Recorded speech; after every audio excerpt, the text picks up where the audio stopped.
Buen día, mis queridas y mis queridos estudiantes. Voy a explicarles el pasado simple en este momento. Entonces, el pasado simple funciona de la siguiente manera. Vamos a utilizar el pasado simple para hablar de acciones o de estados que ya terminaron. Por ejemplo, yo trabajé en otra universidad o yo amé a tal persona. ¿Ven? Cosas que ya terminaron, quedaron en el pasado. El pasado simple, como el nombre lo dice, va a ser bastante simple, bastante sencillo, porque solo vamos a tener dos tipos de verbos en inglés, regulares e irregulares. Pero una vez sepamos si el verbo es regular o irregular, va a tener una sola conjugación por verbo. Entonces, por ejemplo, si el pasado de work es worked, con ed, va a ser exactamente la misma palabra para todos los sujetos, no va a cambiar. Por eso es tan importante el sujeto, porque el verbo es exactamente igual. Pero como les venía diciendo, tenemos dos diferentes tipos de verbos, regulares e irregulares. ¿Cómo yo sé si un verbo es regular o irregular? Hay una lista de verbos que les voy a dejar en la descripción en un PDF, en donde ustedes van a tener que memorizarse estos verbos, ¿de acuerdo? No tiene que ser para mañana o para la siguiente clase, pero sí es algo que tienen que memorizarse para siempre.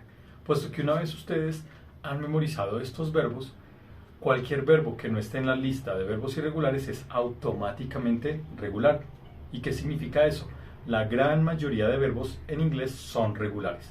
Usualmente los irregulares son los que más se utilizan, pero la gran mayoría son regulares. Y estos verbos regulares van a estar divididos en tres diferentes grupos. El primer grupo es verbos que terminan en e, como por ejemplo live, like, love y practice, y para transformarlos al pasado simplemente les coloco la de lived, liked, loved, practiced. El segundo grupo son verbos que ya no terminan en e, entonces con cualquier consonante simplemente agregamos de worked, entered, knocked, destroyed, prayed and stayed.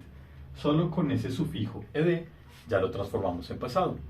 El último grupo va a ser verbos que terminan en consonante más y. Esa es la particularidad. Si ustedes se fijan acá, tenemos vocal más y, vocal más y.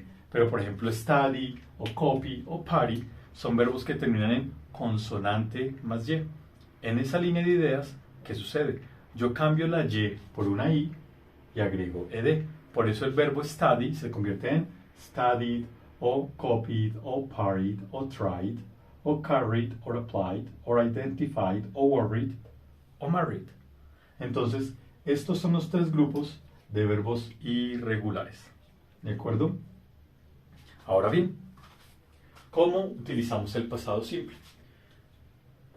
En inglés vamos a tener que las estructuras son bastante repetitivas, entonces la misma estructura del presente simple va a ser la misma estructura del pasado simple, es decir, sujeto, verbo, complemento para oraciones positivas y sujeto, auxiliar, negación, verbo y complemento para negativas. Y para interrogativas tenemos auxiliar, sujeto, verbo, complemento. Entonces, por ejemplo, en oraciones positivas es de esta manera. I worked, you entered, she sat, he lived, it slept, we did, you listened, they were. Entonces aquí tenemos el primero y el segundo son regulares. El tercero, sit, es irregular, se convierte en sat. Este es regular, solo le coloco la D. Sleep es irregular y se convierte en slept. Do es irregular y se convierte en did. Listen es regular y le agregamos ed. Y finalmente, wear, de usar o vestir, es irregular y se convierte en wore. Pero estas particularidades de verbos regulares o irregulares es solamente algo que va a aparecer en oraciones positivas. Porque si ustedes recuerdan, como les digo, las estructuras son repetitivas y tanto en presente simple como en pasado simple vamos a tener el verbo auxiliar. El verbo auxiliar va a hacer dos trabajos. El primer trabajo, el trabajo principal, va a ser acompañar la negación. La negación no puede ir sola, por consiguiente la acompaño con la negación. I didn't work. You didn't enter. She didn't sit. La tarea secundaria es conjugar el verbo. Entonces, si ustedes se fijan en la oración original dice I worked, yo trabajé. Pero en oraciones negativas va a ser I didn't work. El verbo sin conjugación. ¿Por qué? Porque el auxiliar ya está conjugando el verbo. Lo mismo pasa en oraciones interrogativas. Por ejemplo, aquí dice, she sat. Y la interrogación sería, did she sit? ¿Por qué ya no sat? Porque el auxiliar está conjugando el verbo. It slept. Did it sleep? We did. Did we do? Profe, hay conflicto utilizando el auxiliar y el verbo igual. No hay conflicto porque no son la misma estructura. Esto es simplemente un verbo auxiliar y este es un verbo principal. Son cosas completamente diferentes. Por ejemplo, si yo borrara el verbo, esta oración sería nosotros. No dice absolutamente nada. Esto es nosotros hacer, no. Esto no es hacer. Esto es un auxiliar. Si yo quiero utilizar hacer, yo debo colocar el do. Did we do? ¿Listo? Perfecto. El siguiente, did you listen? Did they wear? ¿Escucharon? ¿Y vistieron o usaron? De esta manera. Entonces, el pasado simple, al igual que el presente simple, va a usar el auxiliar, pero en esta ocasión solamente es un auxiliar.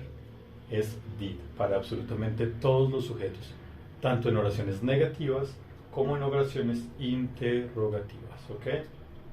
Thank you so much.